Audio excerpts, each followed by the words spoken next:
అదొక షియా ముస్లిం గ్రూప్. అది ప్రభుత్వం కాదు, కానీ ఓ దేశాన్ని దశాబ్దాల పాటు శాసించింది. ఇజ్రాయెల్తో 34 రోజుల పాటు భీకర యుద్ధం చేసింది. ఇలాంటి సాహసం అరబ్ దేశాలకు చెందిన సైన్యాలు కూడా చేయలేదు.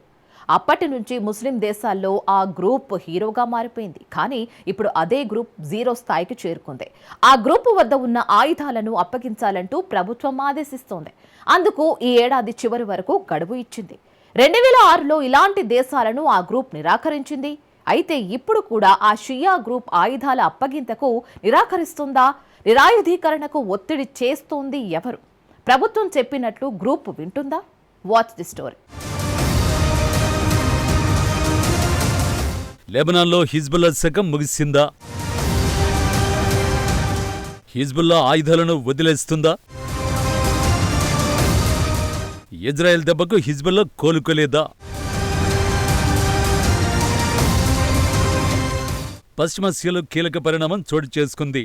లెబనాన్ తీసుకున్న నిర్ణయం ఆ దేశాన్ని, మధ్యప్రాచ్యాన్ని పూర్తిగా మార్చేయనుంది.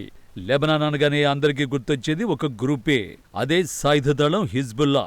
మధ్యధర సముద్ర తీర దేశంలో ఈ గ్రూప్ అత్యంత శక్తివంతమైనది. కానీ ఇక ముందు ఆ గ్రూప్ ఆనవాళ్లు కనిపించకుండా పోయే అవకాశం ఉంది.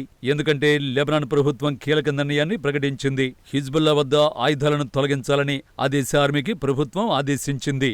సింపుల్ గా చెప్పాలంటే హిజ్బుల్లా వద్ద ఉన్న ఆయుధాలను లెబనాన్ ఆర్మీ స్వాధీనం చేసుకుంటుంది. ఈ ఏడాది చివరి నాటికి ఆయుధాలు కేవలం సైన్యం వద్ద మాత్రమే ఉండేలా చేయనున్నామని లెబనాన్ ప్రధాని నవాజ్ సలాం తెలిపాడు. యుద్ధ విరమణ ప్రత్యేక ఏర్పాట్లలో భాగంగా ఈ నిర్ణయం తీసుకున్నట్లు చెప్పాడు.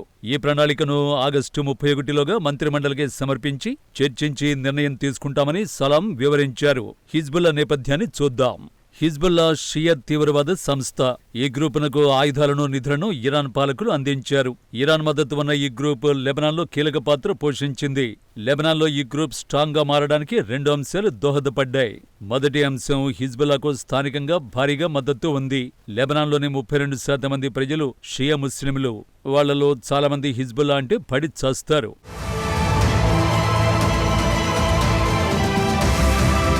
ఇక హిజ్బుల్లా బలంగా మారడానికి రెండో కారణం ఆయుధ శక్తి. ఒకసారి హిజ్బుల్లా పతాకాన్ని చూడండి, అందులో కలష్నికోవ్ గన్ పట్టుకున్న చెయ్యి ఉంటుంది. ఆయుధ శక్తి ఎంత కీలకమైనదో ఆ జెండానే చెబుతోంది. 2021 నాటికి తమ వద్ద 1,00,000 మంది ఫైటర్లు ఉన్నారని హిజ్బుల్లా ప్రకటించింది. దీనికి తోడు 1,50,000 రాకెట్లు సైతం ఉన్నాయని ఆ గ్రూప్ తెలిపింది. సింపుల్ గా చెప్పాలంటే లెబనాన్ ఆర్మీ కంటే హిజ్బుల్లానే శక్తివంతమైనది. ఇప్పటి వరకు హిజ్బుల్లా బలమే ఆయుధ శక్తి. కానీ ఇప్పుడు ఆ శక్తిని హిజ్బుల్లా కోల్పోయింది. 2023 అక్టోబర్ 7న ఇజ్రాయెల్పై హమాస్ వేల రాకెట్లతో దాడి చేసింది. ఆ రోజు నుంచే హిజ్బుల్లా సైతం ఇజ్రాయెల్పై రాకెట్లతో దాడులకు దిగుతోంది. ఈ దాడులు గత ఏడాది పూర్తిస్థాయి యుద్ధంగా మారాయి. హిజ్బుల్లా ఇజ్రాయెల్ మధ్య భీకర దాడులు మొదలయ్యాయి. హిజ్బుల్లా చీఫ్ హసన్ నస్రల్లాతో సహా డజన్ల కొద్దీ సీనియర్ నాయకుల్ని ఇజ్రాయెల్ అంతం చేసింది. అంతేకాదు హిజ్బుల్లా ఆయుధాగారాల్ని చాలా వరకు ధ్వంసం చేసింది. అయినప్పటికీ ఇజ్రాయెల్పై హిజ్బుల్లా దాడులు చేస్తోంది. తమ ఆయుధాలను వదులుకోవడానికి నిరాకరిస్తోంది. విస్తృత దురాక్రమణకు పాల్పడకపోవడం ఇజ్రాయెల్కే మంచిదంటూ హిజ్బుల్లా చీఫ్ తెలిపాడు. ఒకవేళ ఇజ్రాయెల్ దాడులు చేస్తే తప్పకుండా హిజ్బుల్లా దురాక్రమణను అడ్డుకుంటుందన్నారు. ఆర్మీ కూడా సొంతంగా ఎదుర్కొంటుందని, ప్రజలు కూడా పోరాడుతారని హిజ్బుల్లా స్పష్టం చేసింది.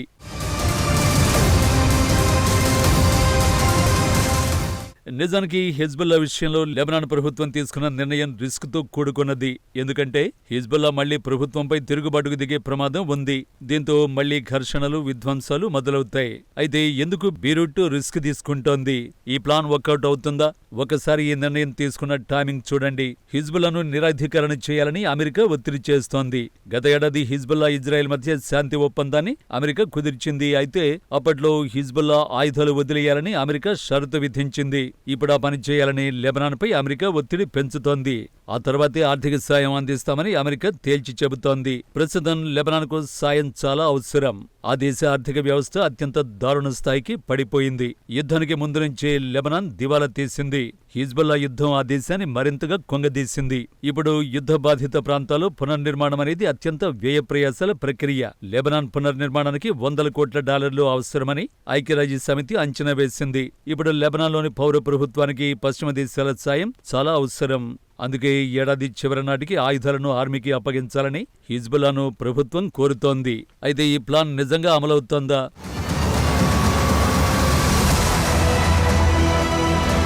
నిజానికి హిజ్బుల్లా నిరాయుధీకరణ పిలుపులు కొత్తేమీ కాదు. ఇలాంటి పిలుపులు 2006లోనూ వినిపించాయి.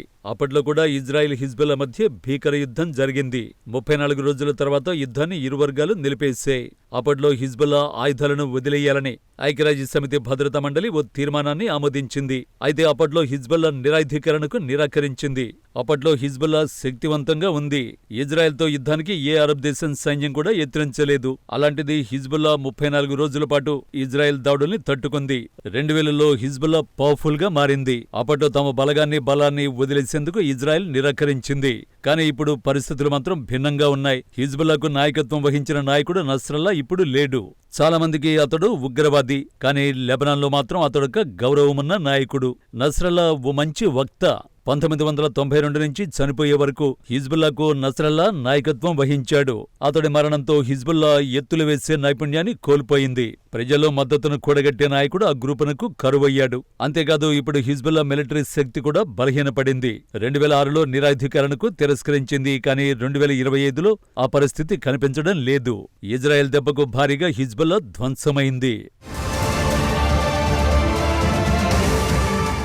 ఇప్పుడు కూడా దక్షిణ లెబనాన్లోని హిజ్బుల్లా ఆయుధ స్థావరాలపై ఇజ్రాయెల్ దాడులు చేస్తోంది. ఇక హిజ్బుల్లా గాడ్ ఫాదర్ బలహీనంగా మారాడు. అమెరికా ఇజ్రాయెల్ దాడులతో తెహ్రాన్ కుంగిపోయింది. ఇప్పుడు దేశీయంగానే ఇరాన్ దృష్టి పెట్టాల్సి వస్తోంది.